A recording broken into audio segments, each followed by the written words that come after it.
बंगाल में आज हम बात करेंगे सबसे प्रतिष्ठित इस चुनाव की सीट भवानीपुर के बारे में, जो कि इस वक्त सबसे ज्यादा राजनीति का अखाड़ा भी बनी हुई है।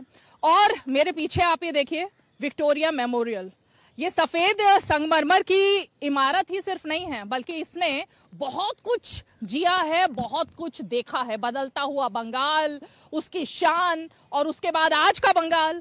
तो ये तो सब लोग देखने के लिए आते ही हैं, लेकिन अब जब हम आए हैं ना बंगाल, तो आपको बता दें कि भवानीपुर कितनी अहम सीट बन गई है। एक तरफ ममता बनर्जी मुख्यमंत्री हैं, उनकी प्रतिष्ठा दांव पर लग गई है। दूसरी तरफ शुवेंदु अधिकारी हैं, वो चुनौती दे रहे हैं उनको। अब माना तो जाता है कि गढ़ है तृणमूल कांग्रेस का ये सीट, और जब नंदीग्राम से हारी थी ना ममता बनर्जी, तो सेफ सीट यही उन्होंने चुनी थी, और तब से इस सीट पर वो लगातार जीतती आ रही हैं। लेकिन इस बार क्या बंगाल बदलाव के मूड में है? यही सीट तय करेगी, क्योंकि माना जाता है भवानीपुर जिसका हो गया, और मतलब कोलकाता की सीटें जिसकी हो गई, यहाँ पर राज भी उसी का चलता है। तो आज जरा देखने की कोशिश करेंगे, क्योंकि देखिए प्रबुद्ध वर्ग जो है सबसे अहम भूमिका निभाता है इस सीट पर। और इस सीट की अगर हम बात करें तो यहाँ पर बड़े बड़े लोग जो कि बंगाल की शान रहे हैं ना, वो भी, उनके घर जो हैं वो यहीं पर है। सुभाष चंद्र बोस की बात कर लें आप, अगर हम गुरुदत्त साहब की बात करें तो वो उनका जो पुश्तैनी घर है वो भी इसी इलाके में आता है। तो कई सारे लोग पीढ़ी दर पीढ़ी इसी इलाके में रहते रहे हैं, जीते रहे हैं। लेकिन व्यापारी वर्ग भी बहुत ज़्यादा है। अब वो इस बार क्या सोच रहा है, ये भी अहम बात है। तो चलिए ज़रा सभी से ज़रा बात करते हैं। सुबह का माहौल है, मॉर्निंग वॉकर्स भी निकले हुए हैं, तो सबसे बात करेंगे। आपको लेकर चलते हैं जरा लोगों के बीच, आइए।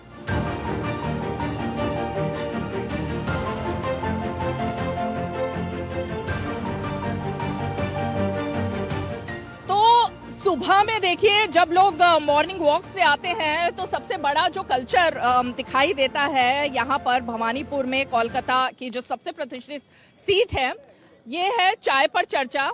और सबने लगभग एक ही कलर के, एक कोड है कि कपड़े पहने हुए हैं, सब एक साथ मॉर्निंग वॉक पर जाते हैं। और ये यहाँ का फेमस बलवंत सिंह ढाबा है।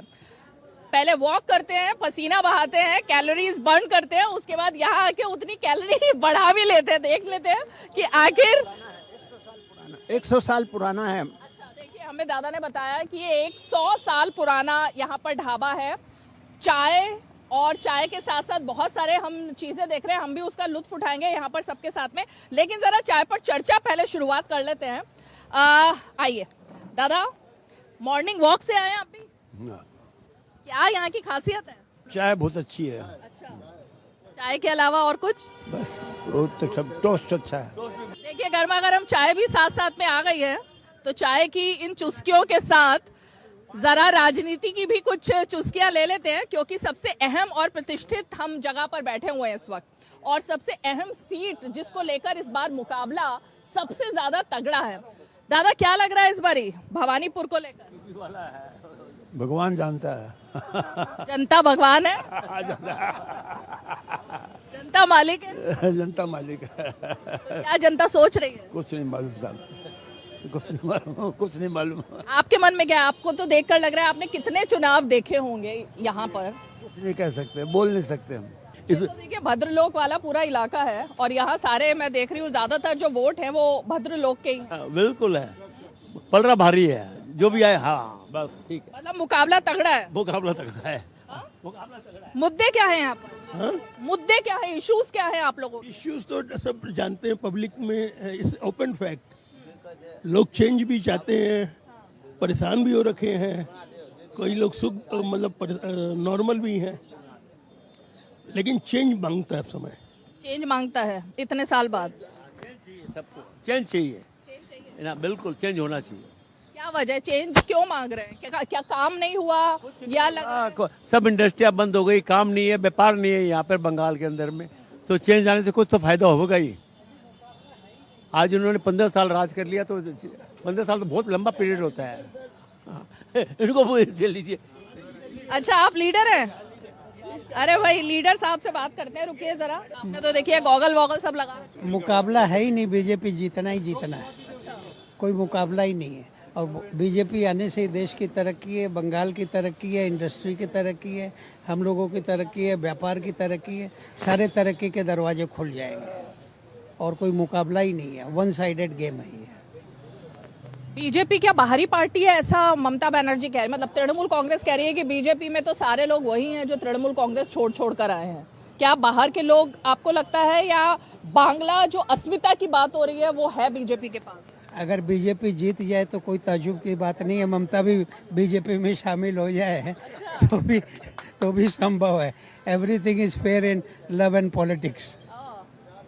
पॉलिटिक्स में रोज सिचुएशन बदली होती है, आज इस तरफ है कल उस तरफ है। पॉलिटिक्स में न तो कोई दोस्ती है न कोई दुश्मनी। ये बात तो आपने सही कही। रोज सिचुएशन चेंज होती है, आज ऊँट इस करवट बैठा है कल उस करवट बैठ जाएगा। तो पहले इतने साल लेफ्ट का राज था, उसके बाद इतने साल जो है वो तृणमूल कांग्रेस का राज रहा, अब आपको लगता है कि बीजेपी पैर जमा चुकी है? बिल्कुल बिल्कुल। देश के और भागों में जो हम लोग घूमते हैं और जिस तरीके की तरक्की देखते हैं तो हमको तो लगता है कि कलकत्ता 11वें नंबर पे आ गया। पूना, लखनऊ, अहमदाबाद, सूरत, बड़ौदा, जयपुर, बॉम्बे, दिल्ली, चेन्नई का तो कहना ही क्या है। आपको लगता है सर कि इंडस्ट्रीज नहीं लग पा रही? या मैं तो देख रही थी कि पैसा का पैसा ही फंसा पड़ा। मैडम 2008 में ममता जी ने खुद वहाँ पे सैंक्शन करके दिया था और 2011 में जब बंगाल में आ गई उसके बाद 2011 से 16 तक उन्होंने ज़मीन अलॉट नहीं की। इसका कोई कारण समझ में नहीं आया, बट 2016 के बाद कोई ना कोई उनका पार्टी का या उनके कोई एडवाइज़र ने समझाया, तब जाके उन्होंने ज़मीन देना चालू की। अभी भी ज़मीन देने में हर जगह प्रॉब्लम करती हैं, नहीं तो 2016 से लेके आज 26 हो गया, 10 साल में तो नया प्रोजेक्ट बन जाता है। यहाँ पे अभी तक पूरा नहीं हुआ, जो कि सबसे पहले बंगाल में ही चालू हुआ था, कलकत्ते में, और दीदी ने ही करवाया था चालू। लेकिन आज मेट्रो अभी भी इनकम्प्लीट पड़ा है, अब हो रहा, बोलते हैं कि 27-28 तक कंप्लीट हो जाएगा। अब तो कोर्ट में ही मामला चला गया। हद हो गई, एक लिमिट होती है। पहले सैंक्शन करती है गवर्नमेंट, अप्रूवल दे दी, अब उसको अटका दी। कितने फंड अपना वैल्यू बढ़ते जा रहा है, उसका कॉस्ट बढ़ते जा रहा है, मतलब इट्स हॉरेबल। देखिए हमारी चाय भी आ गई, लेकिन एक तो बात यह है, ये चाय आप खुद ही देखिए। हाँ, इस चाय को, अच्छा ओ चाय की चुस्की पे, लेकिन ये पहले देखिए, ये है कोलकाता की, ये कोलकाता की चाय, और इसमें देखिए तड़का जिसका पड़ा हुआ है वो है शुद्ध केसर। तो केसर वाली ये चाय है, केसर वाली चाय एकदम ये केसर की है, रियल केसर की है, ये रोड साइड केसर नहीं है। तो और यही इस ढाबे की खूबसूरती भी है। 100 साल पुराना ढाबा है, लेकिन राजनीति कहाँ चल रही है? बात यह है ना, चेंज होना चाहिए। बहुत दिन हो गया, 15 वर्ष हो गया। ये दादा ही हम लोग को केसर की चाय की आदत डाले है। अच्छा। हाँ, इनको पहचान नहीं, लेकिन चेंज के लिए चेंज होना चाहिए, या कोई वजह है? जो वजह बताइए। नहीं, वजह ये कोई डेवलपमेंट नहीं है जी। यहाँ डेवलपमेंट नहीं है, सब जगह इतना डेवलपमेंट हो गया। इनकी पकड़ बहुत बड़ी है। हाँ, उनको ये सब एक दूसरे की तरफ, यही दोस्तों की यही खूबी होती है कि एक दूसरे की तरफ सब इशारा कर रहे हैं। अब भाई मैं आई जाती हूँ, बीच में आती हूँ मैं। अब आपकी पकड़ अच्छी है राजनीति पर या मुद्दों पर? हर चीज पर मुद्दे भी हैं, राजनीति भी है। राजनीति शुरू से चल रही है बंगाल में, बंगाल से ही राजनीति शुरू होती है, यहाँ पे आके खत्म होती है। पहले कांग्रेस, फिर उसके बाद में सीपीएम, फिर कांग्रेस, फिर अभी तृणमूल का राज्य है। पहले जो तरक्की हुई थी विधानचंद्र राय के बाद में बंगाल में कोई तरक्की नहीं है। न तो 35 साल के राज्य में ज्योति बसु में तरक्की की और न 15 साल में तृणमूल ने तरक्की की। बस यहाँ के लोग सब बाहर जा रहे हैं, यहाँ न काम है, न व्यवसाय है, न इंडस्ट्री है, न रास्ते हैं, न लॉजिस्टिक्स है। बस खाली गांव में लोगों को पैसा बांटकर किसी तरह से वोट लिया जा रहा है और अपनी रोटी सेक रहे हैं। सालों साल से यहाँ अभी जो मुद्दा सबसे बड़ा बन रहा है वो है भ्रष्टाचार का मुद्दा। साथ में महिलाओं की बात हो रही है कि महिलाएं सुरक्षित नहीं है। कितनी सच्चाई? महिलाएं सुरक्षित नहीं है ये कहा नहीं जा सकता है। सब डिफरेंट सम पॉकेट्स में ये बात हो सकती है, लेकिन जनरल में नहीं बोल सकते हैं। ये कलकत्ते में आज भी महिलाएं रात को घूम रही हैं, कोई दिक्कत नहीं है। आप देखिए और जगह बहुत दिक्कत होती है, रात को महिलाएं नहीं निकलती हैं, कलकत्ते में निकल रही हैं, ऐसी कोई बात नहीं है महिलाओं के लिए। हो सकता है कुछ पॉकेट्स में। आरजी कर के बाद ये बात हुई है। आरजी कर तो एक इंसिडेंट है, उसको लेके बहुत ज़्यादा ब्लो अप कर दिया गया है। ऐसे इंसिडेंट तो दुनिया में और इंडिया में हर जगह होते रहते हैं, उसको ब्लो अप कर दिया गया है बहुत ज़्यादा। अच्छा, आप सब दोस्तों को बदलाव चाहिए, कोई है जिसको लगता है कि ममता बनर्जी ने अच्छा काम किया है? ऐसे कैसे बोल सकते हैं, सभी जो बोल रहे हैं वो ठीक ही बोल रहे हैं। कांग्रेस में तो यहाँ पर समझ ही नहीं आ रहा है, क्योंकि कांग्रेस तो पिक्चर से बाहर सी लग रही है, ऐसा है क्या? ऐसा ही है, ऐसा ही है। क्या वजह है, कांग्रेस पिक्चर से बाहर क्यों है? पता नहीं, कांग्रेस का यहाँ से वर्चस्व कुछ भी नहीं है। राहुल गांधी अगर आते हैं यहाँ पर, प्रियंका गांधी आती हैं कैंपेन करने, उनकी बात में दम लगता है? नहीं लगता है, नहीं लगता। उनका वर्चस्व नहीं है। हम तृणमूल का कोई भी एक काम नहीं है जो आप गिना सके? नहीं, ऐसा कोई भी काम नहीं है जो तरक्की के लिए किया गया है, सब अपने कटमनी के लिए या पैसा बनाने के लिए किया गया है। सबसे खराब काम है कि यहाँ पे बच्चे लोग जो भी बड़े हुए हैं उनको सबको पढ़ने के लिए और नौकरी के लिए बाहर जाना पड़ रहा है। कलकत्ते में जॉब है ही नहीं। यहाँ पे किसी को साल का अगर चार्टर्ड अकाउंटेंट को बाहर में 11 लाख मिलेगा तो यहाँ 5 लाख ही रुपया सालाना मिलेगा। तो इसलिए कोई भी आदमी यहाँ नौकरी नहीं करना चाहता है। हाँ दादा, अब आप बताओ क्या मुद्दा है?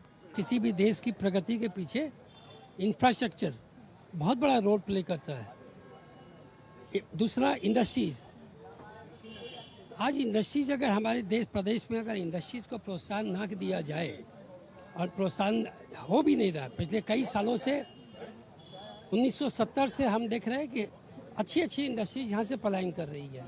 इसके पीछे कोई कारण होगा।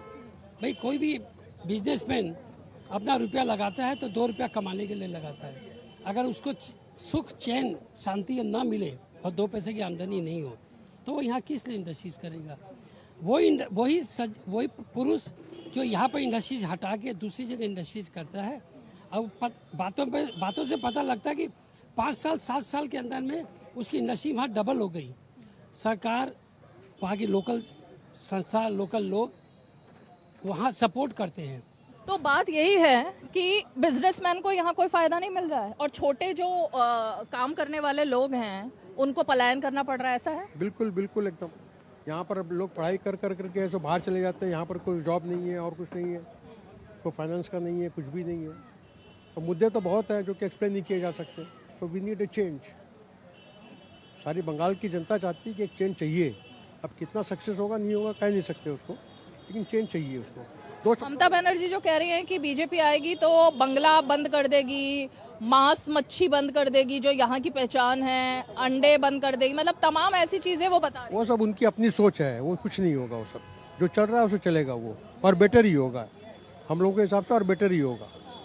कोई एक मुद्दा जो टीएमसी के पक्ष में जा रहा है, कोई एक मुद्दा?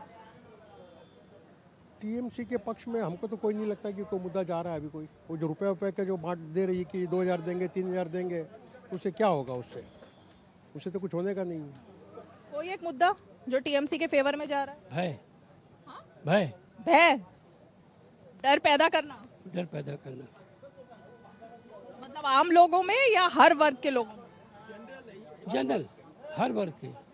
तो ये डर किस चीज का है? क्या होता है कि अगर आप टीएमसी के खिलाफ बोल दो? नहीं, कुछ भी हो सकता है, बड़ा मुश्किल है बोलना। लेकिन आम जनता को अपने ऊपर विश्वास करके तब उसका ये सेलेक्ट करना चाहिए कि हमको किसको सपोर्ट करना है। तो ये जो भय की बात है ना, देखिए ये तो सबसे अहम बात है और यही किसी भी राज्य की दशा और दिशा भी तय करती है कि भाई वहाँ पर जो आपके नागरिक हैं वो कितने आराम से रह पाते हैं या नहीं रह पाते। लेकिन देखिए एक और ग्रुप यहाँ पर, और वही येलो कलर का ही सबने कपड़े पहने हुए हैं। जरा यहाँ भी इस ग्रुप से भी बात कर लेते हैं। क्या लग रहा है इस बार चुनाव में? देखिए, चुनाव गणित बीजेपी के पक्ष में है बिकॉज ऑफ SIR। अच्छा, बिकॉज ऑफ SIR? हाँ, यस। अगर आपके नहीं, जो आपके अगर जो फॉल्स वोट नहीं रहेंगे, यहाँ तो देखिए जो साइंटिफिक रिगिंग है वो उसका पार्ट है, तो वो गायब हो गए। अब दूसरा चीज़ क्या है कि देखिए मोरलेस पुलिस भी यहाँ पर अब कुछ हद तक निष्पक्ष हो गई है, और फिर सेंटर ने जो किया है वो तो माने हार्डेस्ट दे कैन डू, तो उसका फ़र्क तो देखिए पड़ेगा। अगर फेयर पोलिंग होती है तो देखिए देयर इज़ अ 50-50 चांस, जो ज़्यादा मेहनत करेगा वो जीत जाएगा। और देखिए बंगाल का हिस्ट्री रहा हुआ है, जब जब 74 में जब पहले आई थी ये आपकी मोर्चा सरकार सीपीएम वाली, देखिए वो इलेक्शन पहली बार ही जीते थे, उसके बाद इन्होंने कभी इलेक्शन जीता नहीं, जीता उन्होंने साइंटिफिक रिगिंग करके। यहाँ भी जो दीदी आई है वो 2011 में, मुझे ऐसा लगता है, अपना पर्सनल अपना मेरा ओपिनियन है, उसके बाद दीदी ने जीत हासिल नहीं किया, वो भी वही रिगिंग, क्योंकि वही कार्यकर्ता इधर आ गए, तो वो चला, अब इस बार चलेगा नहीं वो, तो देयर इज ए चेंज। तो मतलब आपको लगता है कि बीजेपी को थोड़ा एज है? यस यस 100% है, अब जो ज़्यादा मेहनत करेगा वो जीत जाएगा। टीएमसी के फेवर में कोई काम जो इतने सालों में हुआ हो? भाई मेरे को तो ऐसा नहीं, कुछ नहीं लगता, कुछ भी नहीं किया उन्होंने इतने समय में? ऐसा नहीं लग रहा ना। ऐसा होता है कि कोई सरकार जीतती आ रही है लेकिन उसने कोई काम ना किया हो? नहीं, यहाँ पे देखिए कोई ग्रोथ नहीं है, हम लोग बिजनेसमैन है, हम लोगों को पीस चाहिए, ग्रोथ चाहिए, वो कहीं दिखाई दे नहीं दे रहा। सबसे तकलीफ का बात ये है, वो जरूरी है। बिजनेसमैन को क्या चाहिए? उनको पीस चाहिए, उन ग्रोथ होता रहे, तो वो लोग अपने हिसाब से चलते रहते हैं। उन लोगों के लिए कोई पार्टी आए कोई जाए, उन लोगों को कोई फर्क नहीं पड़ता, लेकिन वो यहाँ दिख नहीं रहा। कहते हैं कि कोलकाता तो तय करता है कि ताज किसके सर होगा, और ममता बनर्जी का गढ़ है, तो गढ़ में सेंध लग पाएगी? ये बताना मुश्किल है, अभी देखिए 50-50 चांस है, आने वाला टाइम ही बता पाएगा। बीजेपी के फेवर में क्या जा रहा है सर? अगर टीएमसी के फेवर में कुछ नहीं है तो बीजेपी के फेवर में क्या है? उनकी कड़ी मेहनत और स्ट्रेटजी है, बस वही है। मतलब मुद्दे नहीं है इस बार कुछ और है? नहीं, मुद्दे तो हैं ही, आरजी कार से लेके मुर्शिदाबाद से लेके कस्बा से लेके जितने भी मुद्दे हैं, पब्लिक की मेमोरी बहुत शॉर्ट है, भूल जाते हैं, पर मुद्दे तो हैं ही। आपको शांति कहाँ है? महिला को कहाँ शांति है बताइए? महिला की सुरक्षा कहाँ है राज्य में? महिला सुरक्षा मुद्दा है, बहुत बड़ा मुद्दा है, और व्यवसाय बहुत बड़ा मुद्दा है। बिना व्यवसाय के, बिना पैसे के आप कैसे इकोनॉमी चलाएंगे? तो यहाँ को नया व्यवसाय है ही नहीं, यंगस्टर्स बच्चे यहाँ रहना नहीं चाहते हैं, पढ़े लिखे जितने प्रबुद्ध आदमी हैं वो यहाँ से चले जा रहे हैं, तो उनको रखने के लिए कोई तो ऐसा शासन चाहिए जो कि उनको दिखाए कि राज्य में कुछ है, उन्नति होगी। बंगाल सबको राह दिखाता था, अब बंगाल को सब राह दिखा रहे, उल्टा हो गया। नहीं देखिए, अभी हमने देखा कि बिहार में भी सत्ता अब बीजेपी के हाथ में आ गई है, बिहार में भी बहुत कुछ हुआ, बिहार का यहाँ कुछ फर्क दिखाई दे रहा है? लोग बदलाव चाह रहे हैं, और ऐसे भी बदलाव भी जीवन में भी जरूरी है, परिवर्तन जरूरी है। दादा ये बताइए, मैंने अभी पीछे बात की, भय का भी माहौल है क्या? कुछ बोलने से डरते क्यों हैं लोग यहाँ पर ज्यादा? हाँ, थोड़ा है। क्या वजह है? वजह क्या है? इनकी जो गुंडे लोग हैं उनसे डरते हैं। क्या करते हैं गुंडे? वही आपको रहने नहीं देते ना फिर चैन से। हाँ, बदला मतलब अंडर करंट चल रहा है लेकिन सामने लोग नहीं बात करते। हाँ, लोकतंत्र में आप हाँ, बोलने तो अलाउ करना होगा। अगर आप विरोध कर रहे हैं, विरोध करना इसका मतलब नहीं है कि हम आपके शत्रु हैं। विरोध करना अधिकार होना चाहिए, कोई भी है, विरोध करना अधिकार होना चाहिए। अगर आप विरोध कर रहे हैं माने आप शत्रु हो गए, ये ठीक नहीं। ये कोई भी दल करे, चाहे बीजेपी करे चाहे टीएमसी करे, ये किसी तरफ से भी ठीक नहीं। फिर लोकतंत्र कहाँ होगा? आप लोकतंत्र में अपने मुद्दे रखिए, आपको अगर सहमत है तो ठीक है, नहीं सहमत है तो भी ठीक। तो मतलब वो बह वाली जो बात है वो अभी भी कायम है? हाँ, जी, ये तो 74 से ही चल रहा है। हाँ। जब मोर्चा आया था तभी से वो चल। अच्छा, बीजेपी में जो नेता आए हैं वो भी लगभग वही हैं जो टीएमसी में थे पहले, उनसे उम्मीद है? देखिए, जो भी पार्टी आएगी मेहनत करके आएगी। जब दीदी आई थी डंडा खा के आई थी, मेहनत करके आई थी। बीजेपी आएगी पूरी मेहनत करके आएगी। जो भी सरकार आती है मेहनत करके आती है, उसको मेहनत करना पड़ता है, बगैर मेहनत के कुछ नहीं मिलता है। आज भी सवेरे से निकले हुए हैं आप, है शाम तक जाएंगे तब तो मेहनत करके जाएंगे ना। अभी हम लोग सवेरे से निकले हुए, शाम को जाएंगे घर पे तो मेहनत करके जाएंगे। जो मेहनत करेगा रिजल्ट मिलेगा। ये बताइए, ममता बनर्जी के बारे में कहते हैं बड़ी जुझारू है वो, जो ठान लेती हैं करके दिखाती हैं। वो तो सबको मालूम है, वो तो हर राजनीतिक का धर्म है कि जिस चीज में लगेगा उसको कंप्लीट करना है। ये तो राजनीति का धर्म है, और बिजनेसमैन का भी वही धर्म होता है। वो जिस बिजनेस करता है बेचारा, उसको जब तक टारगेट पे नहीं पहुंचाता है तब तक बेचारा लगा रहता है। एक बस आपसे मैं एक सवाल पूछूंगी, जो वोट पड़ेंगे अगर बीजेपी को, तो काम के नाम पर, मुद्दों के नाम पर, या मोदी के नाम पर? नहीं, काम और मुद्दों के नाम पे ही पड़ेंगे, और मोदी जी तो है ही है। मोदी जी के नाम पे ही पड़ेंगे, और काम और मुद्दा तो है ही। काम तो बहुत किया है उन्होंने, बीजेपी ने। हाँ, ऑपोजिशन में रहकर? नहीं, ऑपोजिशन में नहीं, सेंटर। अच्छा, सेंटर के काम पर। हाँ, बिल्कुल। तो ये अहम बात है कि सेंटर के काम पर यहाँ पर वोट पड़ेंगे, लेकिन अगर हम देखें जहां जहां पर बीजेपी की सरकारें हैं, क्या आपको लगता है कि क्योंकि डबल इंजन है, डबल इंजन की वजह से आप बीजेपी को वोट देना चाहेंगे या टीएमसी को वोट देना चाहेंगे या कुछ और बात? हम तो लोगों से यही कहेंगे कि वोट देने वास्ते निकले और जो मर्जी है वो उस चीज़ को वोट दे, पर वोट जरूर दे। ये आपने बहुत है बस और कुछ नहीं, और कुछ। लोकतंत्र में तो देखिए यही चाहिए कि अपने घर से लोग निकलें, एक एक वोट कीमती है और आपका एक एक वोट ही आपका भविष्य भी तय करता है। तो इसलिए यहाँ पर चलते चलते इन्होंने सबसे अच्छी दादा ने बात कह दी कि भाई किसी को भी वोट दें, ये आपकी अपनी चॉइस है, या आप तय करेंगे कि आपके दिल में क्या मुद्दे हैं, आपके भविष्य के लिए, आपके बच्चों के लिए, आपके लिए क्या अच्छा है, लेकिन वोट देने के लिए जरूर निकले। और देखिए यहाँ पर भी सभी पार्टियों के यहाँ पर हमें बैनर दिखाई दे रहे हैं, सामने देखिए फूल पत्ती भी है और वहाँ पीछे बीजेपी भी है, और लेकिन कांग्रेस, अच्छा देखिए कांग्रेस भी है यहाँ, तो मतलब सभी पार्टियां दिख रही हैं एक एक करके। तो कुछ कुल मिलाकर अहम सीट भवानीपुर, और यहाँ पर क्योंकि भद्रलोक भी है जो कि तय करेगा, लेकिन सबसे अहम बात है कि जो व्यवसायी हैं उनके दिल में क्या है ये आपने समझा, और इनका वोट जो है वो तय करेगा इस बार कि दीदी यानी ममता बनर्जी का आखिर क्या होगा। चलिए आज भवानीपुर से इतना ही। अगले एपिसोड में कोलकाता से थोड़ा बाहर निकलकर या फिर कोलकाता की जो कुछ और अहम सीटें हैं उनका मिजाज भी आपको दिखाएंगे। तब तक के लिए कैमरामैन संदीप और मैं रीमा पराशर, हमें दीजिए इजाजत। नमस्कार।